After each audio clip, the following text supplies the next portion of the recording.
So the Hape is a live spirit, and it's not just one thing. The name Hape is combination of different spirits that together create this frequency. The spirit of tobacco, which is a very strong spirit that we all know from the Native Americans, from all the ancient tradition that were consecrating and working with the tobacco, the peace pipe and all that things is a strong masculine energy, determination, clarity, grounding. And it's such a strong, beautiful, powerful energy that have so much positive to elevate you and bring clarity in your life that when the time, when, people find out, the Western people find out, so the Indigenous, so the Native Americans, so everybody work with that. And so the power is bring them.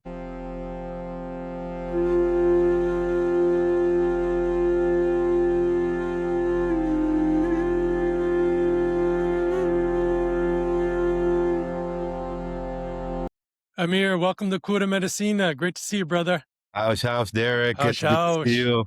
Beautiful setup you got there. All the flutes and everything. I like it. Thank you. Thank you so much. I'd love to start with your journey, how you came to medicine, maybe tell a little bit about your path and what it was like growing up and getting here now in California. Yeah, I would love to know that. Okay. Yeah. So when my journey started, that's a good question. We can spend the whole hour about that as well, because who knows when it started, right? It's probably started way before we even appear here in this world. But I would say that as this body form that respond to the name Amir, I actually born in Los Angeles to an Israeli parent. And they were staying a few years here, and I born basically in the last year of them here, and then they moved to Israel. So I grew up in Israel, which some of you maybe heard about that country. It's a very small country, very quiet. But it's a country that charged with a lot of spirituality. I grew up to atheist parents, actually. And then after, normal childhood, and many things happened there, but it's nothing that we need to speak about too much right now. And then, like many Israeli, I've been joined to the military service. It's not something that actually you really have much choice on that. It's just something that everybody do, is obligatory. And I done it. And after that, which we're talking about 21, when I was 21, I decided to leave the country to go travel. And that's basically from that part of my journey start. And I like to say, in Israel, many people like to say, like the adults, they say the army either make you or break you. And what they mean is make you a man, like man, strong soldier, ready to serve the country and all that, or break you, make you, spread in your mind and stuff like that. So for me, I saw it a bit different. It's it make you kind of a robot, or it break you. It break you by making you a robot, or make you by allow you to create yourself and recreate yourself. So I went to travel. I went to see something else. You grow up in a world that people tell you everything. This is this. This is that. What's called the boundary vision, right? And school. You have to go to the army. You have to be a citizen. You have to be that. And so it made me, by allowing me to go travel, I bought a one-way ticket, went to Southeast Asia. Kind of, I wanted to go far. I wanted to go different. Went to Thailand and started to explore. And from Thailand, after a few months, I find myself in India. And I stayed there for 2 years. And in that stage, a lot of things start to open, and my body, mind, spirit start to recalibrate and start to see different dimensions and explore different things. It was mid-90s. It was a time of a lot of psychedelic And so I been able to start to experiment things. And when I came back to Israel, it was quite clear for me that things will not be the same. And there was an attempt to recruit me again to the reserve and all that things, and I made it quite clear that that's not going to be possible. And Beautiful. so that was the first phase. And from that place start the phase of exploration, checking everything, um, start to open to a different dimension that were not available for me even as a young. My parents were very allowing for me and always in my experiment and stuff, but the word spirit, the word God, the word divinity, all that word that for us is now like the normal words will not exist. And actually even been, a bit cynicism about all this stuff and things like that. So I had to re-examine that as well, all what I received from my parents, and open for the different dimensions. Let's dig into India. I'm curious about that stage of your life a little bit. I spent quite a bit of time in India also. And were you exploring the different, gods of India? Did you get into yoga? Were you experimenting with things while you were there, or were you traveling and just taking in all that India has to offer? Yeah, India is a very, very deep part of my journey, of my life. And I had the different phases in my life visiting India. And actually, it's not just visiting, it's living in India. And so I would start with the first phase, what I said, that I spent about 2 years over there. So I started in India, there's such a big country, and it's go by the time that you go there. Some part are winter, some part are summer. So I started with the mountain, which was the weather at the moment in like April, May, and around the Himalaya area. And I arrived there. I arrived with another friend, actually, that we started traveling from home. And we reached to a beautiful village in the mountains. And for me, it was basically the time stopped when I arrived there. That's something that I didn't know exist before. The shanti, the quiet. There is no time. Everything is very slow. This beautiful mountain, the flow of the people, the essence, the smell, and I just sat there. And that time also I got introduced more deeply to the smoking, the marijuana, but it was in the form of the jaras, over there in India, and it's something very holy. The Baba, the people there, the holy men, so called, are smoking it in a sacred way.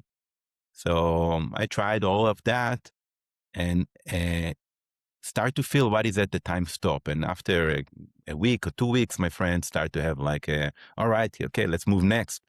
And I had a strong pull that I don't want to go nowhere. I'm enough running now. So then I tell him as well, okay, I think it's a good time that each one go for his own ways. And so he continued, and I just stayed there for a few more months. It's not rushing to go nowhere. I knew that, time passed. I don't know how much time I'm going to be there. And there's so many things that everybody told me that you have to see. But the message I received is, I don't need to see anything. I just need to stay. That's what I need. That's the time that I have to listen to myself. And what I need now is this sitting quiet. And in that time, yeah, I experiment meditation, I experiment yoga. And so that was the main part. Later on, the weather, like the bird, showing me that it's time to move, because I was not really having a lot of interest to explore being there in the snow. And then it was the time that the birds are flying south to the area of the beach, Goa, in that area. And so I moved my way there. And that was about mid-90s. And again, didn't know much about it, but I find myself in the core of the middle of what was the big movement at that time of the psychedelic trance, and where LSD was a big player. So, and big side trance parties and things like that. So again, I experiment that things, and by experiment uh, LSD, and again, not knowing so much about it, I was more feeling things, and it just felt me.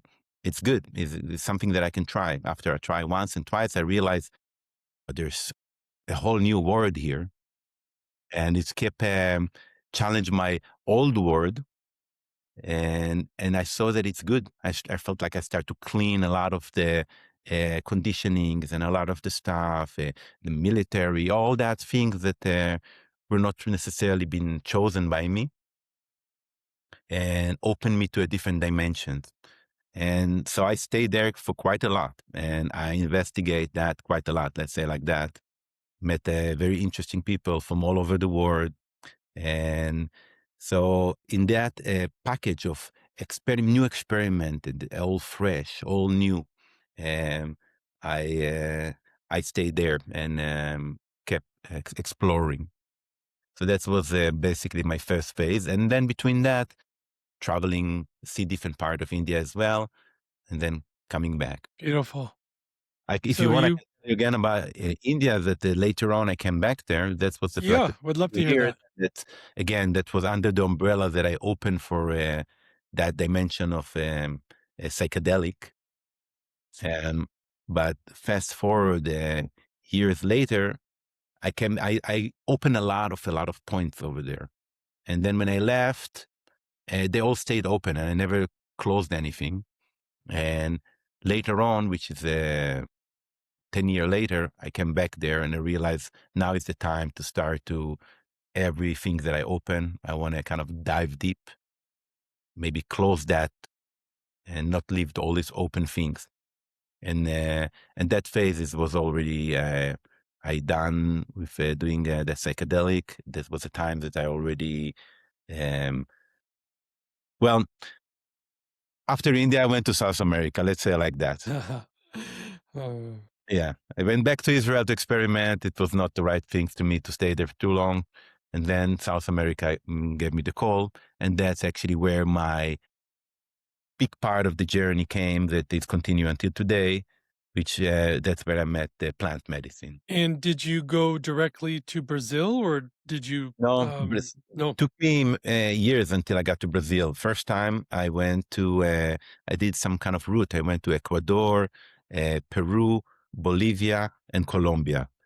And in Ecuador, I met first time my first plant medicine teacher, and which is Wachuma, uh, San Pedro, and from that on, life changed in a different direction, and as well in a way that profoundly different than what I experiment in with LSD.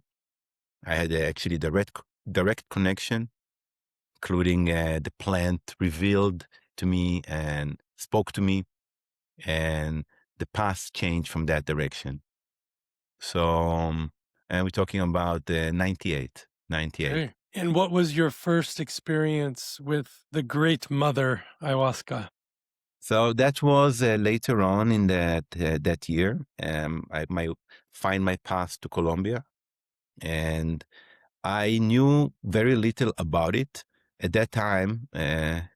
Try to remember in '98, there was no internet, and so growing up and being in Israel, and the only thing we knew is have some little bit older friends that were coming back from their journey, and you would hear whisper here and whisper there about the grandmother, about ayahuasca, and there is no okay. Let's go Google and read about it. There is no. There was maybe a book going around. I don't remember much, and nobody told me too much, but the name was there. And some, so when I came to Colombia, I had in my mind that I would like to find it. Not mention, Derek, that it didn't arrive nowhere. There's no way to get it here in the States like that, or in Israel, or so I would start to asking, people if they know, and I start to get hint. Okay, and I collected hinted. It was really mission for me. And the hints directed me to one area in Colombia. It's called Putumayo. And at that time, you would look at the map. There was a time that Colombia was a lot of part were controlled by the guerrillas, considered very dangerous. So they were colored. There was a map, and where there's a red, it's a guerrilla zone. Don't go, by all the embassies of the world and stuff. The guy was showing me, okay, you see, this is a pink, this is orange, get red until shining red. Look at the middle, that's where you need to go. So I was like, let's go.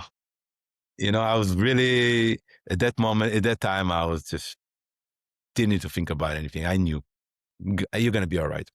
People told me, be careful in Colombia, it's dangerous, be like that. But I never felt fear at all, even in the city. I always had it, I think. I feel the flow of the people. I see how the people behave and I can follow. And I saw the people walk there, very open eyes, look at people in the eyes, don't look down, walk like that, the confidence. And that's the way I walked around. And then when I went to the jungle there, the areas of, I start to find a hint until I find that place, specific place. And I come there. It's a big journey, buses and stuff, up in the mountains somewhere. And I came with my mochila. And I just say, yeah. And the guy saw me and they say, you're looking for the medicine, right? You're looking. And I say, yes. And I tell him, you know, the native, the indigenous, they're coming from the jungle sometime. Nobody know when they come. And if you're there, they're going to take you in. And I say, really? And when's going to happen? I say, you know what? They just left like a week ago. So it's probably going to be a while. And person there, the owner of that guest house and stuff, he saw my face of disappointment. And he told me, but you know what? I have here. We can drink together. He was a Colombian, you know, and he said, yeah, I do it for years and years and years. And we went together and we went, sat in a beautiful place in the mountain and drank together the whole night, just me and him. Mm. And part of the night was silence. Part of the night he was playing a flute, I think. And big part of the night, we were also talking. I was asking him questions. A lot of magic appeared in front of my eyes, a lot of visual, and we were talking a lot. But one thing that you don't know is that I didn't speak Spanish at that time. I was very basic of the basic of the basic. But somehow we spoke in the night in some way. He didn't speak any other language either. And certain moment there was morning suddenly, there was sunrise. I don't know if you know how the time passed. And he tell me, okay, let's go down. Let's have a tea down. And we're going down and we sit somewhere and having a tea and talking about the experience. And suddenly I tell him, wait, I'm speaking Spanish. And he was like laughing at me, with me. And he say, yeah. And I'm like, but how? He say, now you start to understand some of this magic. You know, we exchange a lot of things here during the night. A lot of the Spanish I learned actually happened in that night. Beautiful. And I would Amazing, say another, brother. I just going to say one, to complete that story, that was around 98. The medicine opened so strong for me. And then I said a couple of more times, there were some magical things happened there as well. And it was very clear for me, the medicine want to work with me and I can work with it. And it was, but I was like, maybe, I think, I remember 2024 or something like that. And somehow my message on top of that was, it's too early for you, you know? And I didn't really understand what does it mean, but tell me you're not ready yet completely to go. And I felt like I'm very ready, but later on I understand you're not ready because once I'm gonna go deep, there's no way back. And actually, I did needed a lot of time in the middle to do other things as well. So after Colombia, I actually changed direction and I said, now it's time for me actually to complete a lot of different things. And I didn't even know why, didn't know what's going to be later, that will be my life. So I went back to the States. I study filmmaking.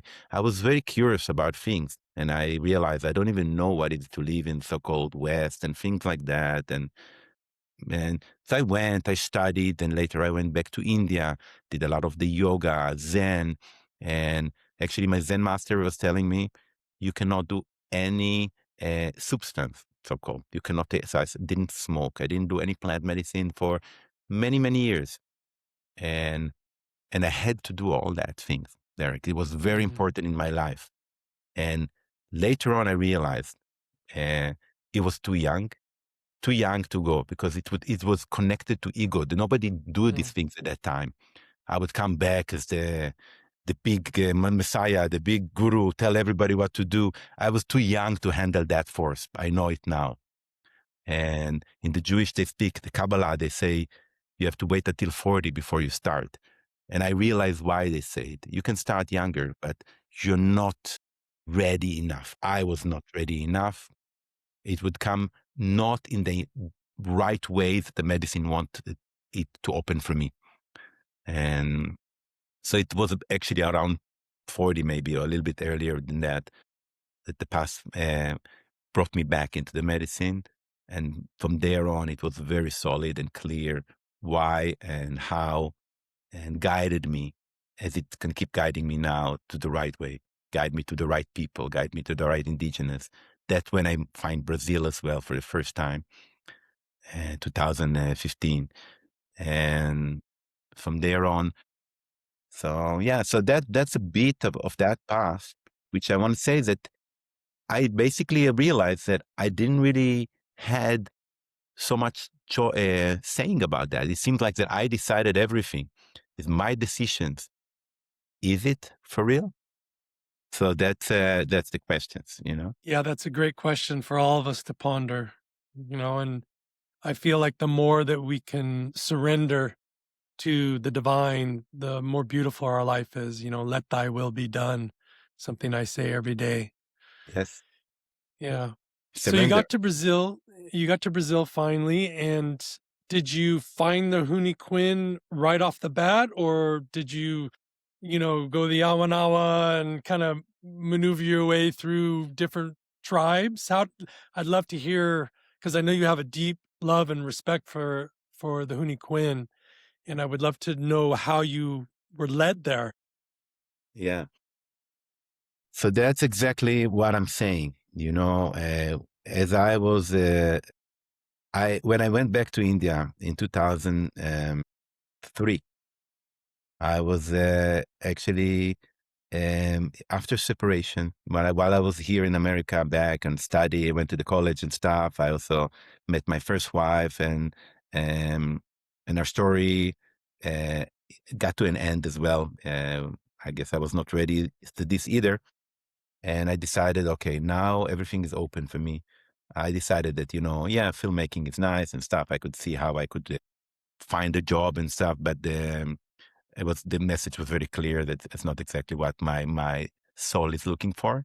I actually study directing and producing and for cinematography, and I was like, you know what, man, you are the star of your own movie. There's no time for that right now. All respect. I mean, it's a beautiful work, and I really enjoy it, but you have other things to do. And the call was saying, okay, now a lot of things open. The marriage thing, this didn't happen. Go back to India. Go and complete. And that stage, that's what I'm saying, until I left it again, was about 10 years. And that's where I could deepen in my Zen study, yoga. I was no use of any substance, and I was as free as it get. And I could see myself can live like that to the rest of my life. I was not searching for anything. Actually, in the Zen, how they say the search is over. I felt very free. Didn't need to add anything, or not add or not to subtract anything. And when I got to that place, the Huni Queen find me. Actually, they would not find me before because otherwise I was too distracted about things. So I was in India. I had my own set of cameras because I did study that. That's my profession. And I was working with the local community there, all the expat, I was shooting videos and for yoga teacher, musicians, and it's very nice flow. And one day, my good friend, Italian woman, she was in Brazil. She met the Huni Queen. She met Ninawa Pai de Mata, and she decided to bring them to India. Nobody ever from the tribe been in India, and to introduce them to the local community. She felt a lot of her friends that in the 80s, 90s were doing a lot of drugs and psychedelic, and some of them are still there doing the same thing. Time to maybe elevate to something, to add more spirit to the story. And so she brought them. And for me, it was not, yeah, okay. She told me, and I'm like, okay. Didn't talk to me too much. And then one day she told me, can you come and do a video for us? They're coming, they're going to do open concert. And we just want to do a video serving Hape. I didn't even know what is Hape at that time. And we can do a trade or something. And I'm like, okay, let's do it. And I arrived in that night.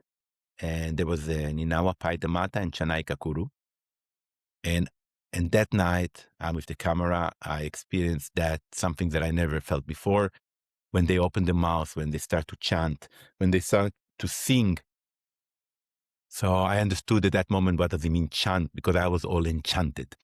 And I felt the power. There's a line of people there all receiving the Hape and what's going on there. And I was like, this Hape is interesting. And then knowing my voice of my teacher, my Zen teacher, no substance, but I'm like, there's no substance here.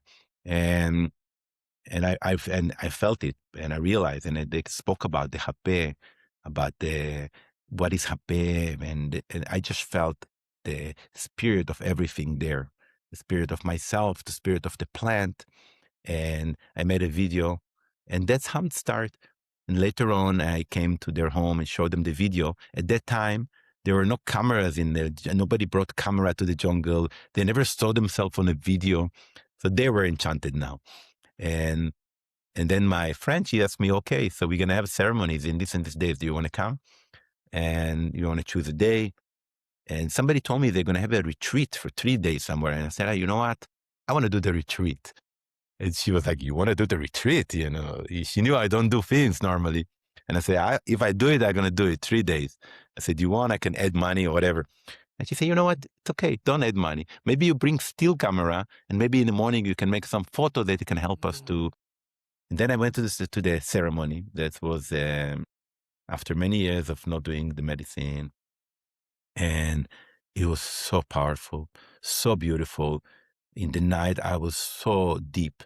I disappear. I saw myself as part of the tribe. I saw my past life, I cannot, I don't need to explain you, but it was one of the most profound things.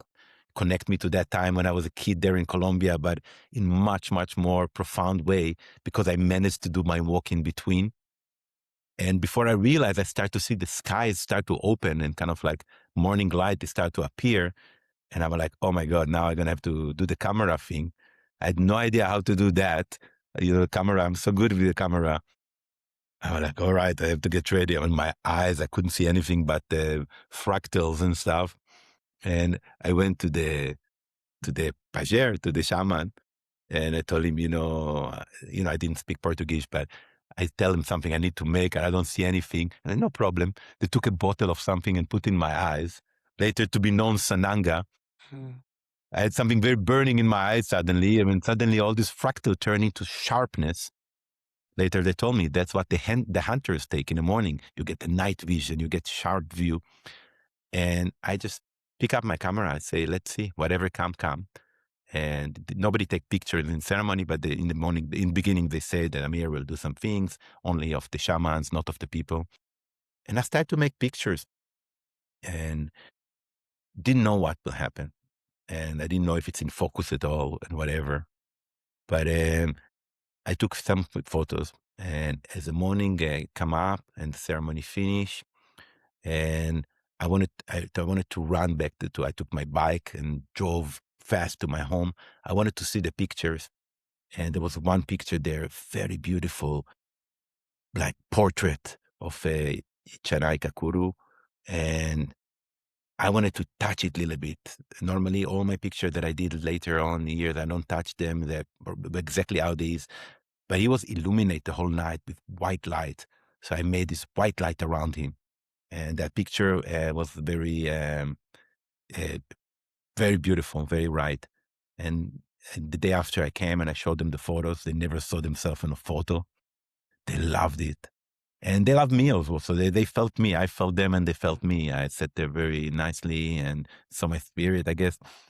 And that morning or the day after, with their Brazilian organizer, they came to me and say, they want you to come to the jungle with them.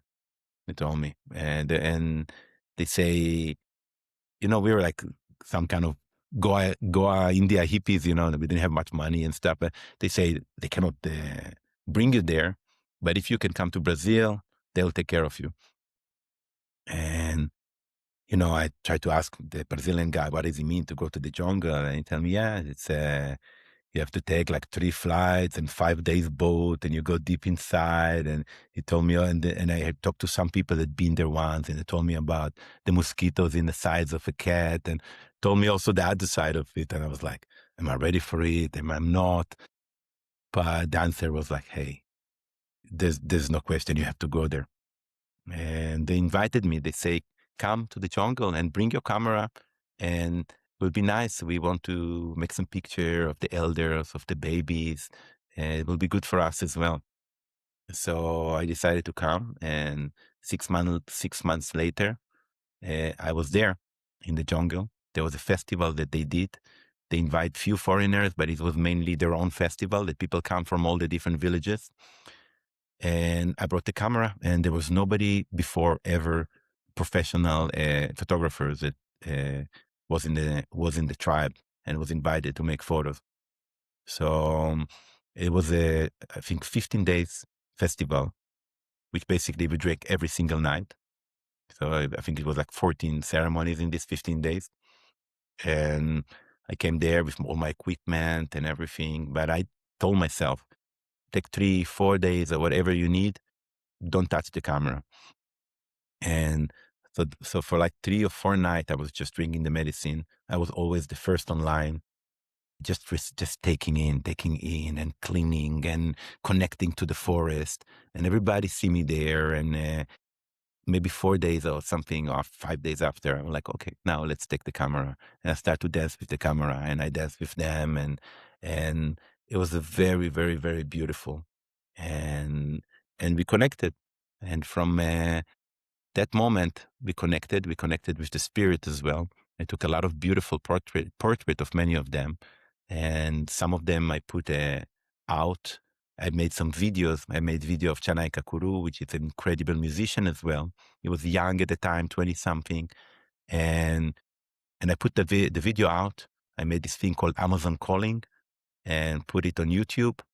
And that video, there were no many videos like today of the Indigenous singing, and that video hit more than 1 million clicks in a short time, and thousands of people comments, and led to a lot of people to find about the people and the tribe, and later on led many people to the medicine.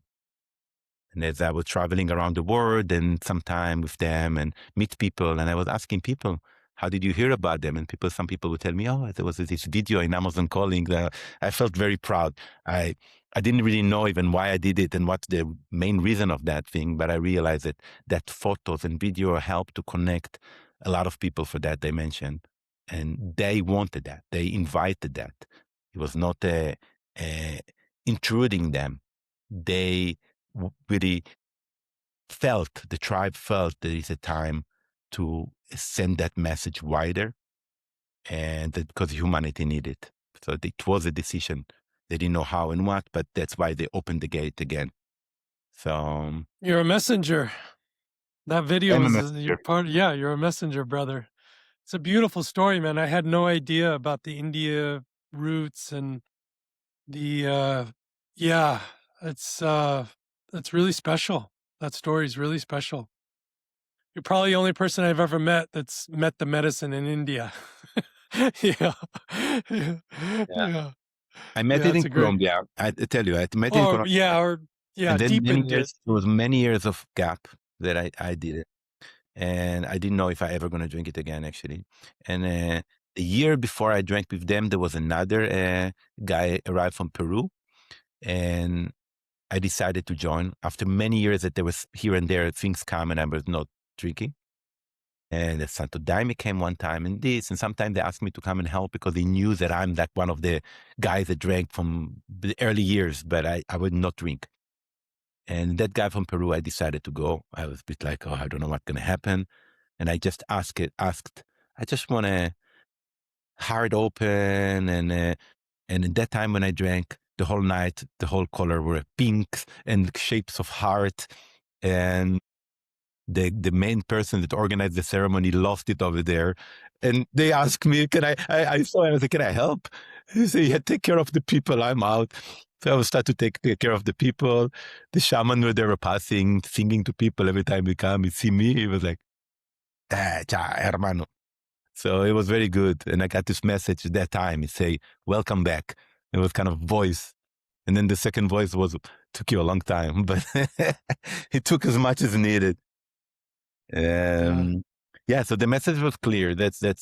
I'm part of that mission, you can say like that. And the mission is to um, help bring people into the dimension of connecting them to the spirit.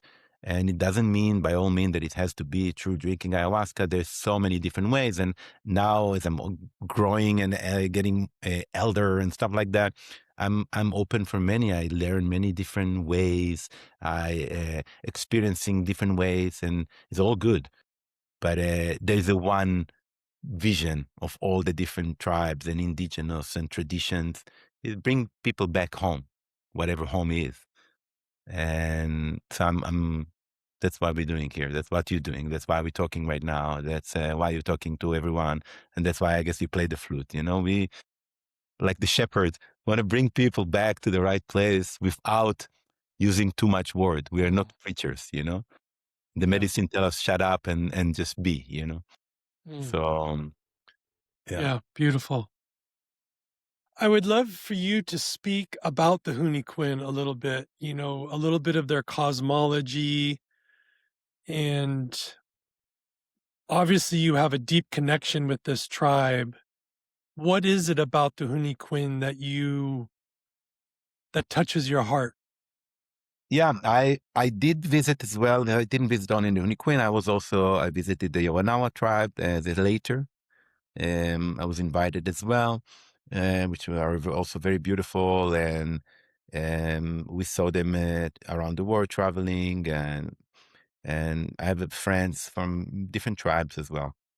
But yeah, the Huni Queen, it was my call. I feel like maybe I was the Huni Queen in the one time, and something in them really felt familiar. Talk to my soul, and and the family specifically that I work the most with, Chanai Kakuru and his family, and they live in such a remote area. And most of them don't even speak Portuguese. It's not their first language. They know, but not in a really good way. And the main language is Hachaquin. It's their traditional language. And the simplicity and the profoundness of them, the way of they living in a tribe. And I've been there over more than 10 times now. And the way that the tribe move, each village have about between 100, 150 people. Normally it's a few families that expand, and how they raise their kids, how they take care of the elders, how they take care of their tradition, because they were very close to losing their culture and tradition. There was a long period of time that where the Robert Tupper time, when the Portuguese came and enslaved them and forbid them to use their culture, their medicine, their chant. It was close to extinction, and then they brought back the ancient knowledge that was taught by father to sons, and um, so it really it touched me a lot. They are working people. They live in a forest, as you know, and in the hands of the mercy of the forest and in the rainforest, and they are depending on harvest their crops, and they're a hunter gatherer. Yeah, they hunt, they gather, and they weave, they make the jewelry, and they sing, they teach, they dance, and so working very hard, and in the same time praying very hard, very dedicated to uh, pass the knowledge to the kids by the dancing, by the singing, by the classes, and as well are cultivate the medicine. And they are normally drink once a week, Saturdays normally, since young age. And the kids, the babies take already a little bit, and when they're a few years, they can already drink a little bit more. All the different medicines. Normally the elders, they're the ones that now the elders are like in their 90s, and they're the ones that know a lot about all the different plants. They call it the live pharmacy, the forest. And so they are very important for them to pass the knowledge to the next generation. And sometime you will see they're going to drink in the night the medicine and pray together. And in the sunrise, they go to work, they go to plant and harvest. And the way they take care of each other, I find them very, very beautiful, very pure, very innocent in a way, and very smart, very wise.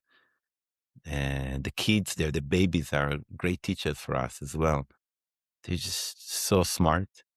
And for me, the way I study with them, we study as well the sacred chants and their prayers as well that they agree to share with us, that have a lot of power, and we can as well share it with people. But it's mainly the way is through transmission, through feeling their energy and feeling that feeling of that we've been forgotten in the West about what is to live in community, how we can take care of each other. So I like to receive it to see how it works. I give you example. The kids, they all live. They all have many brothers because they're all kids, they're all brothers, and the kids never alone. You don't need to worry about Hello. babysitting or something like that. One sec. Yeah. Sorry. Yeah, Um, The so the kids. kids, Yeah. the kids have a lot of fathers and mothers and uncles, all big family. It's just so the kid will run. Let's say a 2 years old kid, he's kind of running, and then fall. Suddenly the kid fall and roll, and we're all there. Nobody. Yeah, it's all good. Nobody's stressed about it. The kid like look for a second, kind of like stress, see nobody else stress, laughing and continue. One time I saw a kid walking quite fast toward the fire in the middle. There was a fire. And nobody ran and stopped him. I was like, really? And then he touched a stone and he got burned a little bit, like, "Well," and he was quiet for a moment. That's it. That's the last time you're going to touch the stone, but nobody makes a story out of it. And the elder, which is very important because we all have our own elders and our own family, um, they are the ones that are celebrated the most. Everybody want to be around them and take care of them and get taken care by them and listen their story. They're not left alone. They're not putting them away, and everybody take care of each other. No woman stay alone there. Everybody have kids. Everybody have partners. No fights. No shouting. No violence. No disagreement. When they have problem, they sit and talk about it. And it's a really something that very rare, very, very specific, very special. And I assume that in many of the tribes it's like that. I don't know exactly the difference between this tribe and that tribe, but they are carrying a really very ancient tradition, and they're very humble and in a sense about that. It really touched my heart and my soul. Yeah. Me too. Okay. Let's talk about our beautiful sacred tobacco, Hmm. Hape. Maybe you could tell everyone out there what Hape is. And yeah, just like let's dive in to this beautiful spirit. Yeah. So I will do it maybe while I Yeah, go for it. about it. So for many people, when they do it, when they're not used to do it or stuff, it's not like I'm saying, hey guys, that's the way to do it. Just take and speak about it. But I do it for many, many years, and it's medicine that work very strong with me. And part of my work, we have also a shop online that we sell. We buy directly from the Indigenous, and as well, I'm teaching and holding circle of that, and I'm working with students. So for me, that medicine activated in many ways, in the sense that I can do a little bit and it's even help me even better to speak and connect. Because while I do, but while we all do actually, knowing or unknowing, knowing or not knowing, we are connecting to spirit. So, so Hape is a mix of dried tobacco in the most purest organic form is coming the big leaf of tobacco that's growing there in the jungle, which get dried in the sun and grind into fine powder, and going through that sheave, how do you call it? Sieve, yeah. If Yeah. a few times until it's very, very pure. Blend with the ash of different trees from the forest, the big tree, very, very ancient, old and big trunk. They use the bark of the tree, take a piece of the bark, and that piece they burn in a very slow fire for many, many, sometimes days. And the trees are very moist in the jungle as well. So it's not like fire that in 5 minutes gone. It's gone for a long time. And they collect the powder, collect the ash. Again, clean it when it's pure, clean ash. And the ash and the tobacco, the dry tobacco, blend very, very well together. That create that medicine that's called Hape. So in the same time, I can also, if some of the viewer or listener are not so much familiar about it, we like to do like that. We put some amount on a hand, can be any amount, for very small or more, depend how deep we want to go with that or how much you used to it. And then normally we make it kind of nice, and then we divide it to two parts. And then the way we take it is through the nose. This is what's called kuripi, self-applicator, and that you can apply yourself. Then we have tools like the tepi, for example, that you can serve somebody else. That's how. So there's two different ways. So now I'm gonna apply for myself. One. Ouch. So in the way the Indigenous see things and the way they taught us, and I, doesn't matter my belief. I don't like to speak of the way it is, the way we see it, the way we study with them. I'm not talking as the universal truth of God, but in these ways, everything is a spirit. Everything got spirit in nature. So the Hape is a live spirit, and it's not just one thing. The name Hape is combination of different spirit that together create this frequency. The spirit of tobacco, which is a very strong spirit that we all know from the Native Americans, from all the ancient tradition that were consecrating and working with the tobacco, the peace pipe and all that things, is a strong masculine energy, determination, clarity, grounding. And it's such a strong, beautiful, powerful energy that have so much positive to elevate you and bring clarity in your life, that when the time when people find out, and Western people find out, so the Indigenous, so the Native Americans, so everybody work with that, and so the power is bring them, immediately they'll say, great, let's make money out of it. And let's see how we can control that energy. Because we are, as human, of course, stronger than everything else, stronger than nature, right?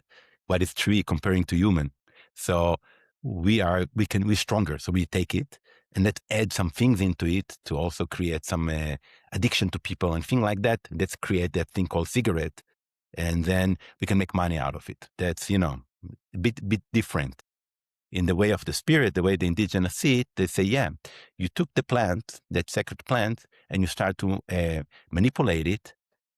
And so, yeah, you can use the leaf, you're using it, but the spirit is gone. So the cigarette stick does not contain spirit. It contains other things that are not so good for us. Yeah. But when you keep it in the natural form of it, with all the prayers that are done while they work with it, the spirit is very well alive. And then on the way that they've been receive it, when they add the spirit of the tree, each hape, we have many different type of hape, that normally the different is a different tree that used. Each tree carry its own frequency, its own spirit. And it's a very old and wise spirit. So the combination of the tobacco and the tree, for example, kumaru, tsunu, katsarao, carrying some wisdom, carrying a big wisdom, is a very smart, very sharp medicine. And while we take it, we can connect to that frequency. And then we have a few minutes that this gate is open for what you want to do with it. Now I'm talking about it. I feel that energy and we can speak about it. But normally we would take it probably in silence. And maybe there's a music. Maybe you want to play music. Maybe you want to listen music. Maybe you want to be in silence. Maybe you want to be in meditation. And in that moment, it brings you to the here and now. What is that I want here and now? So it works a lot. It works very well with your own intention. So many times you would like to put intention, and then you want to be available to receive, to hear what the hape, what the spirit want to guide you. So, for example, sometime in the Quinn tradition, they use it as well during ceremony, during the ayahuasca ceremony. And maybe in that moment in the journey, a person feel very tired, maybe depleted. You feel like the ground is taking you and you're feeling like, I want some energy. I want to lift up. And it doesn't have to be in ceremony. It can be in general as well. The hape will not give you this energy. It's not superficial things that are going to give you now a boost of energy from somewhere. No, it will guide you to your own energy that is always there. Even if you feel like that you're tired right now, there's a life force in you. And it will show you what is needed to be activated, this energy. Maybe suddenly you will get this message, stand up. You're sitting there all slouches and I'm so tired and your mind is convincing you, hey, let's change narrative. Shake yourself up, stand up, move maybe a little bit, stretch. Up, some energy come and the frequency go up. And maybe you feel very wired. Maybe you feel too much energy and you're feeling like, I want to relax. I want to come down. You feel like, oh my, I do hape. It's not, well, if you put the intention to ground yourself, to relax, you can do the same medicine exactly, the same amount, and it's going to guide you. Maybe tell you, come down, breathe. Suddenly, oh, I need to breathe. As every breath you take, you start to feel more relaxed. Maybe this energy, let this energy go. Before we needed energy to bring energy, we shake to get energy. Now it's like, shake this energy out, bring it to the right thought. Sometimes you want to focus on something and you cannot find what. Look, suddenly this window is available. And so there are so many examples. And one of the very good examples that I would like to say is that in the West, we use it a lot. I use it a lot. We work with a lot of people. And many of us are body worker or therapists to see a lot of people, clients, friends, and everybody carry energy. Now it doesn't need to be a bad energy. It's just different. And you work with your own energy now. Let's say you are seeing client one after each other and you finish one client and in 10 minutes, another client is coming. Now we worked with one client. So there was energy exchange there. So good or not good, it doesn't matter. There is exchange. Now, in order to be available for the next person, I don't want it to carry the energy of the person before and move it to the next person that he will move it. It's never ending. I want to reset. Hape is very good in reset. So once I finish a session, or even when I finish the podcast now, I will do maybe Hape to reset. And now let's continue. So it's very good for reset.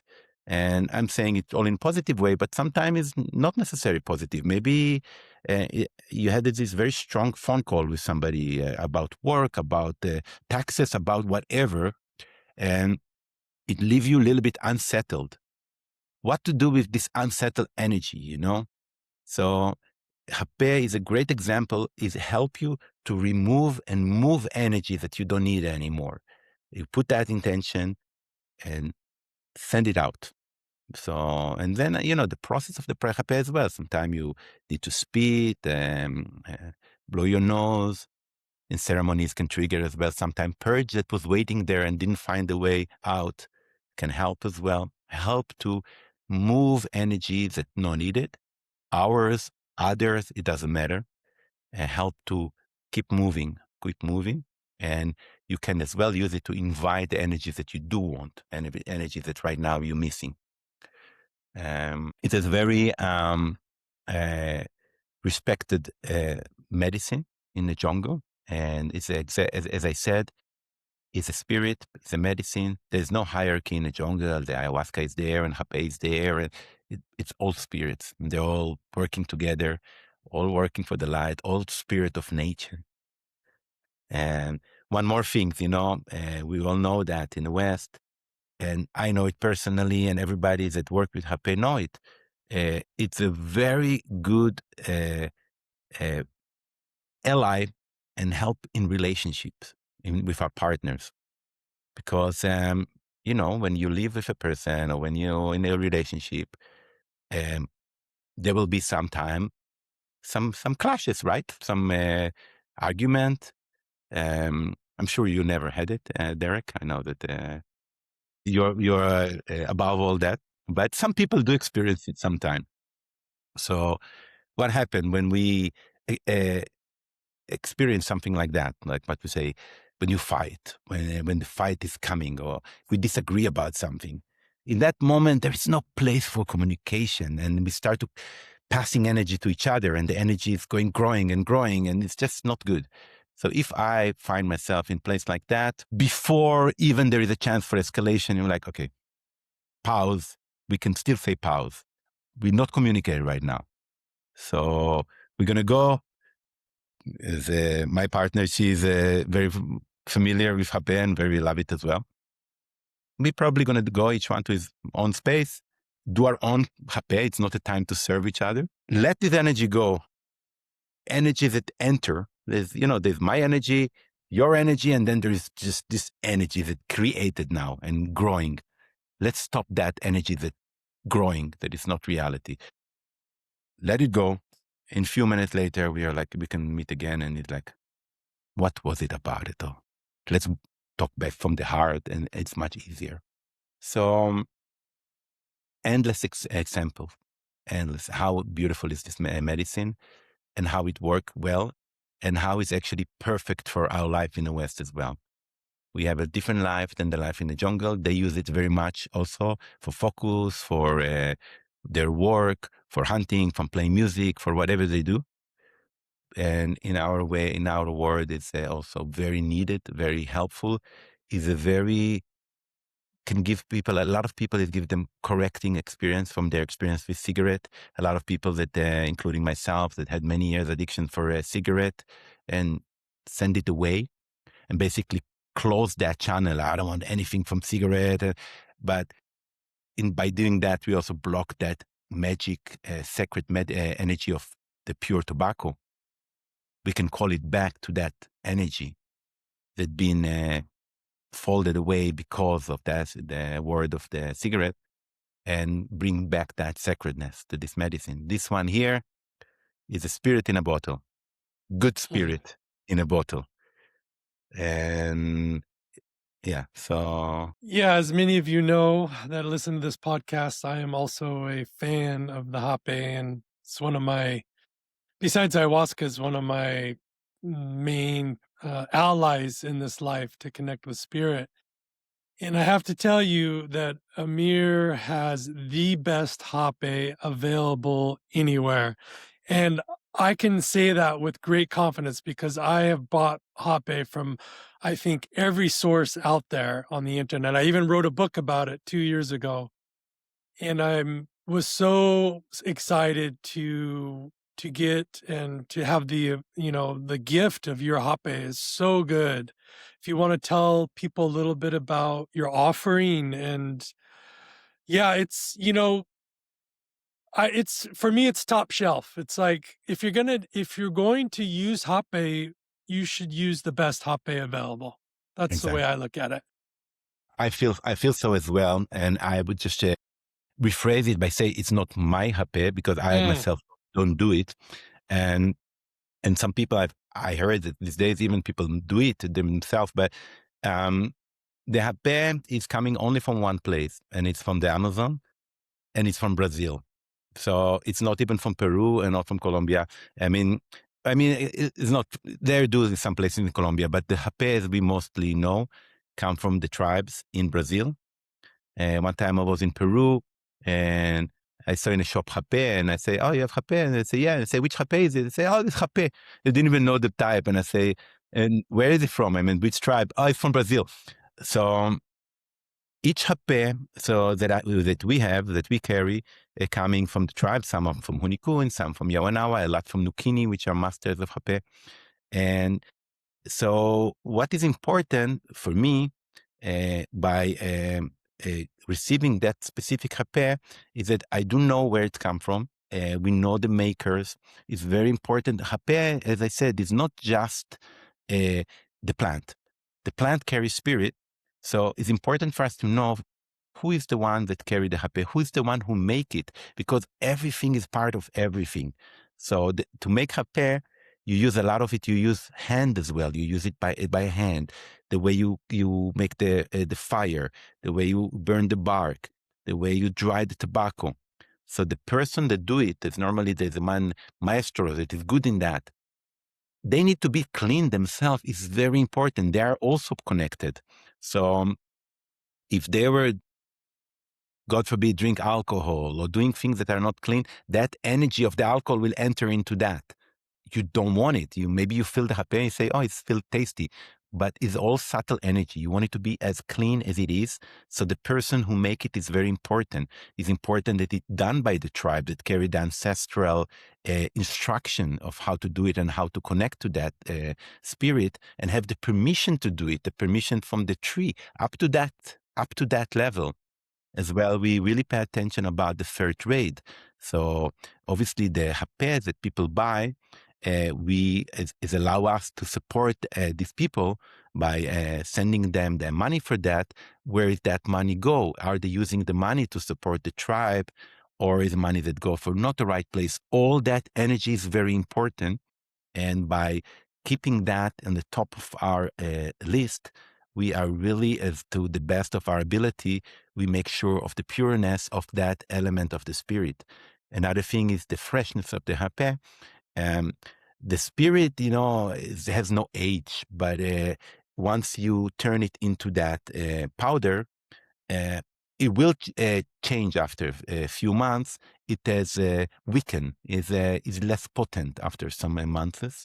So we are making points as well to get just the right amount, as much as we need to move it to our friends, and then always get more batch, more to keep it always fresh, and make sure I'm doing it for so many years that I really know which one is really good, which one I know it by myself, what I would like to take, and I feel good about it, and I see the potentiality of it. That's the one I'll carry. And some of them, even done by good people there, I don't feel them so strong, I will not carry them. So we do a lot of work to make sure that we have the right one.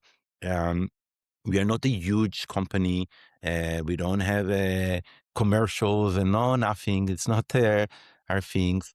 And so it is. We like to say it's our family things. That we do. I myself packing them, and me and my wife, and I'm gonna go today to the post office to send to some people. And a lot of the people that buy from us know us personally.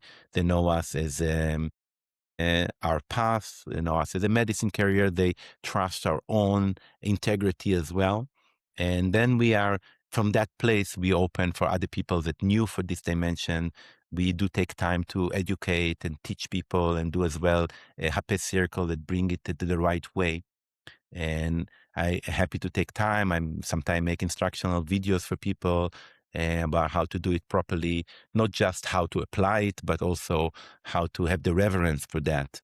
So yes, that's our brand. We call it Jaguar Whisper.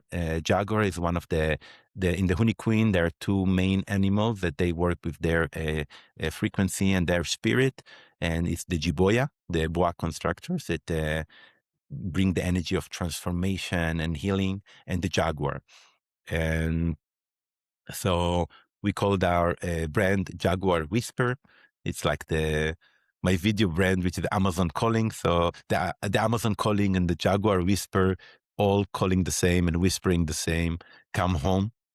And yeah, and we really love to do it. I feel very privileged because I'm get to work with this medicine and serve this medicine as well, serve it physically, but also serving, like serving the spirit and allow it to go to the right people. And I keep contact with a lot of our clients, a lot of our friends that are very grateful for that. And I have other friends that I guided that they are sharing it with their own community.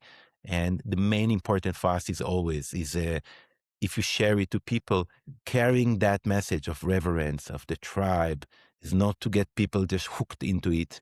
And I'll tell you as well, Derek, I mean, we cannot control things. Things have their own ways to go.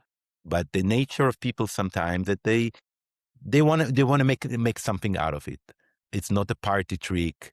I saw one time in a party somewhere, somebody just like, take it while they have a drink. It's better not.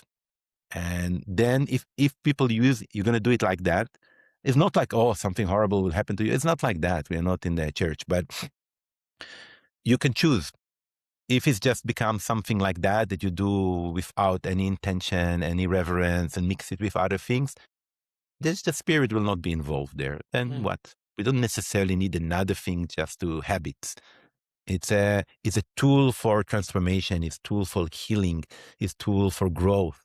It's a tool for connecting to this very, very settled, gentle, beautiful, powerful energy of the tribe that can live in harmony with each other. It's a tool for make us better people, better participant in this life, taking care of the earth, of Pachamama. And sometimes we have some of the Hape that is not that stay for a little bit too long. I will take it and offer it to the earth. It's a very nice process as well. So we really, really care about that, and we really have all our heart and soul in that, and that's part of what people feel. I think when they buy from us. Yeah, you said Yeah, there's a lot of offering out there. I don't want to say bad things, and many of them I'm sure they're great, but some become so big that there is no really control about that things. And the way it is there, we like to have actually control. We don't like to have many people that just do it for us. No, we are doing it. Yeah, we are carrying it, we're packing it. I want to have a control on that medicine, to make sure that it's in the right hand and like that. Yeah, you said something really important, is that the energy that the tribes put into the medicine then comes to you. So then that medicine is receiving your energy also. And then it comes to us as a customer. And so imagine, people that are in a commercial setting, it goes into that commercial setting, and maybe the energies that are interfacing with the medicine at that point aren't great, or it's just a transaction, or they don't even know about Hape. I mean, I know that you personally have so much reverence for the medicine, and that's transferred as you receive it from the tribes, and then you send it out. And that's a really important step, because our lives are energy. We are balls of energy, and we are constantly absorbing energy from others and receiving the energy that others put into the things that we receive. So I feel like that's one of the main differences in, besides it's fresh and all the other great things, but it's also that you have such a beautiful energy, and that is also coming through in the as I receive it. So thank Just, one important thing for me to say, is that what you say is very much truth. And then we realize that on top of all the elements that we said about who made it, where it's come from, all that things, now we are entering to the story. So our energy is also become part of that process. So that's why I say, for example, people that want to serve people. So I normally recommend people first learn this medicine well, serving yourself good enough time that you really feel the connection is established well. And before you serve to people, because when we start to serve medicine to people, your energy need to be very clean. You need to be very empty and center that they receive the medicine from the spirit of Hape and not filtered through mind and thoughts and things like that. So when people want to serve, yeah, it's easy to buy and just serve. You don't need a certificate for that. But the people that want to be authentic and serious about that, they will take some step before they start to serve. They're learning it themselves, and we're guiding people as well if they feel like that they're ready to serve Hape. How is the right way to do it? That you cannot be on the way. We never want to be in the way. If I serve to somebody, the main thing that I need to do is disappear. I'm just become extension of the tepi of the things, and they receive it directly from the spirit of the Hape. This is the container; it's just empty and clean. Yeah, I'm glad you said that. Thank you so much for that piece. That was an important piece to clarify. Is there anything you'd like to say to wrap up before we leave? Well, I have a very good message for people. Life is great. That's that's the main message. That's the main message. If you ask the jungle people, the tribe, they always they bring the energy of the so alegria, of the joy, and they will say it, and they know what it is. Suddenly there's a flood, and they lose a lot of things, and there's challenges in life, and we know that life is full of challenges, but underneath and above everything, life is great. And when we do hape or ayahuasca or all the different medicine, it's not because the life is so hard and difficult that we have to fix life. Life is great. Life is great. And whatever we take part of is just to connect us and remind us that life is great, and not to get distracted so much by the other thing. The other thing will come and go, and it allow us to stay focused and bring back that pure energy of life that is also within all of us. We are all part of that beautiful life. We are great. We are beautiful. And we are very grateful to have all that wisdom, the ancestral wisdom that coming in many form and in the form of the medicines as well, to always remind us to stay on this high frequency, that we can operate from that place and spread this good news to everybody else as well. And thank you very Hausch, much. hausch. Thank Thank you you very so much. much, brother. Thank you so much for doing that and interview all these beautiful people and help carrying that message of good stuff and elevation. Thank you, And I brother. hope to see you soon. Me Also, too. out of the computer. And Yeah, me too, yeah, brother. Thank you so okay. much for all the wisdom and for being such a beautiful medicine carrier, and yeah, for all your great hape. Really appreciate it. Much blessing. Hausch, everyone. I hope you enjoyed that amazing podcast with Amir. Learned so much about the Huni Quinn and his journey and hape, sacred tobacco. If anybody would like more information on hape, I have a book called Hape Sacred Tobacco. You can find in the links. And also, my new book on animal spirit guides will be coming out in about a month, hopefully. And you can find information about that also in the show notes or on my website. I'm giving the book away for free for the first week. So if you feel called to put your email in, and we'll get it out to you when it releases. Hope everyone is amazing, having a great day. Look forward to seeing you on the next episode. Bye.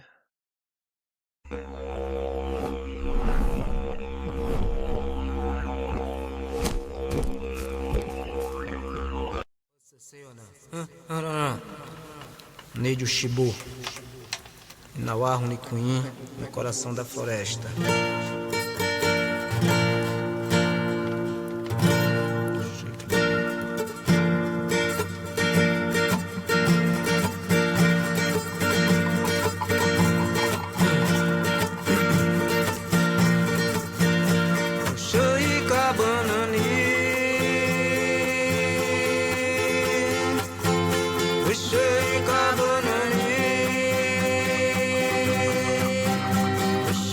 Carbon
hush. Na puto mastori pamane katan, posse seyona.